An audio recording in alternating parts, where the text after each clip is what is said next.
আল্লাহ পাক রব্বুল আলমিনের দুইটি নাম ইয়া হান্নান ইয়া মান্নান, এই দুইটি নামের কি পাওয়ার রয়েছে, কি শক্তি রয়েছে।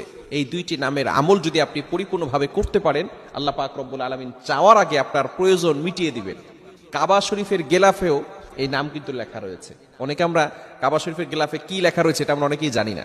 সর্বপ্রথম লাইনে যে লেখাটা আছে ইয়া আল্লাহ, এবং শুরুতে আছে ইয়া হান্নান, এরপরে আল্লাহর ইয়া আল্লাহের ডান পাশে আছে ইয়া হান্নান, আর বাম পাশে আছে ইয়া মান্নান। খুবই চমৎকার দুটি আল্লাহ তাআলার গুণবাচক নাম। আপনি যদি এই নামটি পড়তে পারেন ইয়া হান্নান ইয়া মান্নান, অবশ্যই দোয়া করবেন, যখন দোয়া করার শুরুতে আপনি সর্বনিম্ন হলেও 3 বার এই দোয়াটি পড়বেন, ইয়া হান্নান ইয়া মান্নান। এই শব্দ দুটি আল্লাহ পাক রব্বুল আলমিনের গুণবাচক দুটি নাম যদি 3 বার পড়ে আল্লাহ তাআলার কাছে কোনো কিছু চান, অবশ্যই আল্লাহ তাআলা আপনাকে দান করবেন। খুবই পাওয়ারফুল এই দুটি নাম। অবশ্যই যদি আপনি পড়তে পারেন, আল্লাহ পাক রব্বুল আলামিন আপনাকে চাওয়ার আগে দিয়ে দিবেন। অনেকে আছেন ভিসা করতে দিয়েছেন,